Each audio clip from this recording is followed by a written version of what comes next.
మీ ఎలాంటి వ్యాపార ప్రకటనలకైనా వెంటనే మా ఛానల్ సంప్రదించండి. అందరికీ నమస్కారం. నేను శిరీష. ప్రస్తుతం మనతో పాటు ఉన్నారు ప్రముఖ తంత్ర జ్యోతిష్యులు, జ్యోతిష రత్న, జ్యోతిష సామ్రాట్ డాక్టర్ చింత రుక్మందరావు గారు. గురుగారితో మాట్లాడదాం. నమస్కారం గురుగారు. మాతృదేవోభవ, పితృదేవోభవ, ఆచార్య దేవోభవ. ఓం నమో మాందేశ్వరాయ నమః. అందరూ బాగుండాలి, అందరికీ మంచి జరగాలి. గురుగారు, ఈ జూన్ మాసంలో ధనుసు రాశి వారికి ఎలా ఉందంటారు? ఎలాంటి జాగ్రత్తలు తీసుకోవచ్చు అంటారు? ఆర్థిక పరంగా, ఆరోగ్య పరంగా, అలాగే గ్రహ గోచారం కూడా ఎలా ఉంటుందంటారు ఈ మాసంలో ధనుసు రాశి వారికి? 2026 సంవత్సరం జూన్ మాసం ధనుసు రాశి వాళ్లకు ఎలా ఉందని చెప్పుకునేటప్పుడు, రాశ్యాధిపతి గురువు 2వ తారీఖున అష్టమంలోకి ఉచ్చస్థితిలోకి వస్తున్నాడు. అదేవిధంగా 8వ తారీఖున 6వ ఇంటి వాడైనటువంటి శుక్రగ్రహము అష్టమంలోకి వస్తుంది. శుక్రుడు అష్టమంలోకి వస్తున్నాడు. అదేవిధంగా 22వ తారీఖు బుధుడు అష్టమంలోకి వస్తున్నాడు. 15వ తారీఖు నుంచి రవిగ్రహము సప్తమంలోకి వస్తుంది. 20వ తారీఖు నుంచి కుజుడు 6వ ఇంట్లోకి వస్తున్నాడు. 6వ ఇంట్లోకి వచ్చినప్పుడు రాశిని చూస్తాడు కుజుడు. 7వ ఇంట్లోకి రవి వచ్చినప్పుడు 15వ తారీఖు నుంచి రాశిని చూస్తాడు. ఈ రవి కుజుల చూపు ఈ రాశికి ఉంది. వీళ్ళిద్దరూ మంచి వాళ్ళే. కాబట్టి ఇక్కడ అష్టమంలోకి 3 గ్రహాలు వస్తున్నాయి. అంటే గురువు, బుధుడు, శుక్రుడు. అంటే బుధ శుక్రులు అష్టమంలోకి రావడం మంచిదే. ఈ రాశికి షష్టాధిపతి అష్టమంలోకి రావడము, శత్రుగ్రహము అష్టమంలోకి వెళ్ళడం మంచిది. బాధకాధిపతి బుధుడు అష్టమంలోకి వెళ్ళడం మంచిది. అక్కడ గురువు ఉన్నాడు. గురువు ఉచ్చస్థితిలో ఉన్నాడు. అంటే అష్టమ స్థానంలో గురువు అంత యోగాన్ని ఇవ్వడు. కానీ ఎంతున్న రాశ్యాధిపతి కాబట్టి అర్ధశుభుడే అవుతాడు.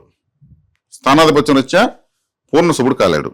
కానీ ఇక్కడ వచ్చిన బెనిఫిట్ ఏమంటే వీళ్ళకి అర్ధాష్టమ శని జరుగుతూ ఉంది. ఇప్పుడు శనేశ్వరుడు 4వ ఇంట్లో ఉన్నాడు. ధనుసు అర్ధాష్టమ శని. అప్పుడు ఆ గురువుని శని చూస్తాడు. ఇది బెనిఫిట్. తగ్గిపోతుంది నెగిటివ్. అర్ధాష్టమ శని ప్రభావం తగ్గిపోతుంది. అప్పుడు బెనిఫిటే. కుజుడు రాశిని చూడడం 20వ తారీఖు నుంచి 15వ తారీఖు రవి చూడడము మంచిదే. అంటే వీళ్ళకు ఒక విధంగా చెప్పాలంటే ప్రథమార్థం నుంచి కొంచెం రేస్ అవుతూ ద్వితీయార్థం చూడ ఇంకా సూపర్ గా ఉంటుంది. ఓవరాల్ గా ద్వితీయార్థం ఇంకా బాగుంటుంది అంటారు. చాలా బాగుంటుంది. ఎందుకంటే 15వ తారీఖు మాసం అర్థం నుంచి రవి రాశిని చూస్తాడు. 20వ తారీఖు కుజుడు మళ్ళీ రాశిని చూస్తాడు. అంటే వీళ్ళిద్దరూ రాశిని చూసేంత వరకు ఏదో ఒక యావరేజ్గా పోతుంది. గురువు 2వ తారీఖు నుంచి అర్ధాష్టమశని కంట్రోల్ చేసేస్తాడు. ఇప్పుడు ఓవరాల్గా మాసం అంతా బాగున్నట్లే. వీళ్ళకు విశేషమైన ఫలితాలు కలగనట్టే కలుగుతూ ఉంటాయి. మంచి శుభ ఫలితాలు కలగనట్టే ఉంటుంది, మంచి జరగనట్టే ఉంటుంది. గురువు అష్టమంలోకి వెళ్ళాడు కదా, అర్ధాష్టమిని కంట్రోల్ చేశాడు కాబట్టి ఆ శని ప్రభావం పేరు తగ్గుతుంది. ఇంకా 15, 20 తారీఖులకంతా గురువు కుజుడు రవి కుజుడు కూడా చూస్తారు కాబట్టి బెనిఫిటబుల్ గానే ఉంటుంది. ఓవరాల్ గా ఒక 80% బాగుంది వీళ్ళకు.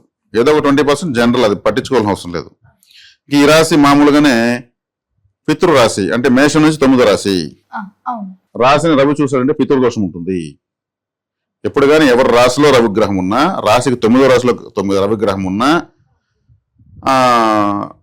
రాశికి 9వ రాశిలో, రాశికి 7వ రాశిలో 1, 7, 9 రాశుల్లో రవిగ్రహం ఉంటే పితృదోషము.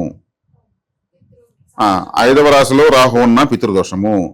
అదేవిధంగా రాశిలోకే గురువు వచ్చిన 9లో గురువు ఉన్న, 7లో గురువు ఉన్న పితృదోషము.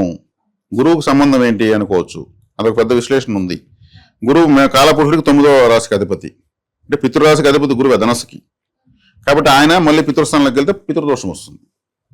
కాబట్టి పితృదోషము వీళ్ళకి ఎప్పుడు ఈ రాశిలో పుట్టిన వాళ్ళు మాస ఫలితాలు, జాతకాలు ఏం చూసుకోకుండా జీవిత పర్యంతము పితృపరిహారాలు చేసుకోవాల్సినటువంటి మొట్టమొదటి రాశి ధనుసు రాశి. ఇది పితృరాశి కాలపురుషుడికి. కాబట్టి ఇప్పుడు ఆ పితృకారుడు రాశిని చూస్తాడు కాబట్టి కంపల్సరీ చేసుకోవాలి. వీళ్ళకు బాగా తండ్రిని ఆదర్శంగా తీసుకోవచ్చు. తండ్రి అడుగుజాడలో నడవచ్చు. తండ్రి ఆస్తి సంక్రమిస్తుంది. తాత ముత్తాతల ఆస్తి సంక్రమిస్తూ ఉంటుంది. వీళ్ళు పితృపరిహారం మాత్రం చేస్తూనే ఉండాలి. అలా చేస్తూ వెళ్ళే కొద్దిగా వీళ్ళకు అన్ని విషయాల్లో అనుకూలంగా ఉంటుంది. ఇప్పుడు రవి చూడడం మంచిదే, కుజుడు చూడడం మంచిదే. అర్ధాష్టమ శని నశించింది. ఈ 3 మంచి బెనిఫిట్. కాబట్టి ఈ రాశి వాళ్ళకి చక్కగానే ఉంది, ఇబ్బంది ఏం లేదు. కుటుంబ వాతావరణం కూడా ఎలా ఉంటుందంటారు? కుటుంబ స్థానాన్ని గురువే చూస్తున్నాడు, శుక్రుడు చూస్తాడు, బుధుడు చూస్తాడు, ద్వితీయాధిపతిని కూడా గురువు చూస్తాడు. కాబట్టి కుటుంబ వాతావరణం చాలా బాగుంటుంది, చక్కగా ఉంటుంది. మరి గురుగారు, ఎవరైనా పెట్టుబడులు పెడదాము, కొత్తగా వ్యాపారం స్టార్ట్ చేద్దాము మాసంలో అనుకుంటే చెయ్యొచ్చు అంటారా ధనుసు రాశి వారు? చేసుకోవచ్చు. ధనుసు రాశి వాళ్ళు వ్యాపారాల కన్నా పరిశోధనలు లాంటివి ఎక్కువ చేస్తే మంచిది. రీసెర్చ్డ్ ఓరియంటెడ్గా చాలా బాగుంటుంది. ఎందుకంటే వ్యయాధిపతి కుజుడు రాశిని చూడటం వల్ల కుజుడు వృశ్చిక రాశికి అధిపతి కావడం వల్ల వృశ్చిక రాశి పరిశోధన తెలియజేస్తుంది కాబట్టి ధనుసు రాశి అంటే ఒక టార్గెట్, ఒక గోల్. అంటే అప్పుడేం పరిశోధన చేయాలి కదా. ఇటువంటి పరిశోధనాత్మకమైనటువంటి విషయాల్లో వీళ్ళకి బాగా అనుకూలంగా ఉంటుంది. అప్పుడు బాగా చేయగలుగుతారు. వీళ్ళని కూడా ఎవరో ప్రోత్సహించాలి. ప్రోత్సహిస్తే వీళ్ళు చాలా బాగా పనిచేస్తారు. మరి విద్యార్థులకు కూడా ఎలా ఉంటుందంటారు ఈ మాసం? ఇప్పుడు ఆ విద్యాస్థానంలో ఉన్న శనేశ్వరుడు గురువు చూస్తున్నాడు కాబట్టి విద్యలో అభివృద్ధి కంపల్సరీ ఉంటుంది.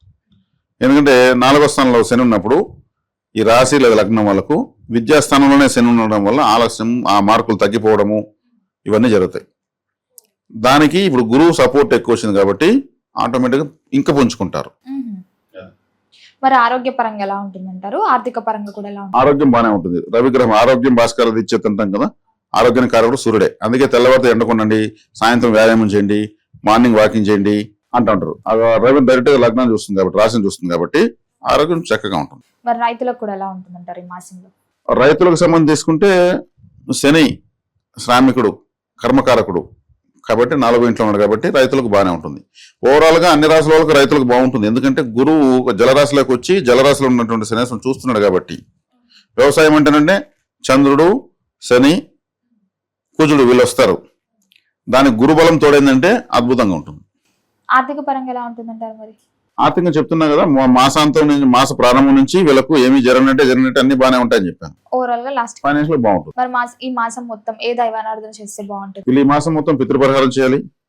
అదేవిధంగా వీళ్ళు భాగ్యస్థానంలో కేతు ఉన్నాడు కాబట్టి విఘ్నేశ్వరాధన ఎక్కువ చేయాలి, వినాయకుడి యొక్క ఆరాధన ఎక్కువ చేయాలి. కేతు 9లో భాగ్యంలో ఉన్నాడు కాబట్టి అప్పుడు ఏమవుతుంది, వీళ్ళకు ఆటంకాలు తొలగుతూ వస్తాయి.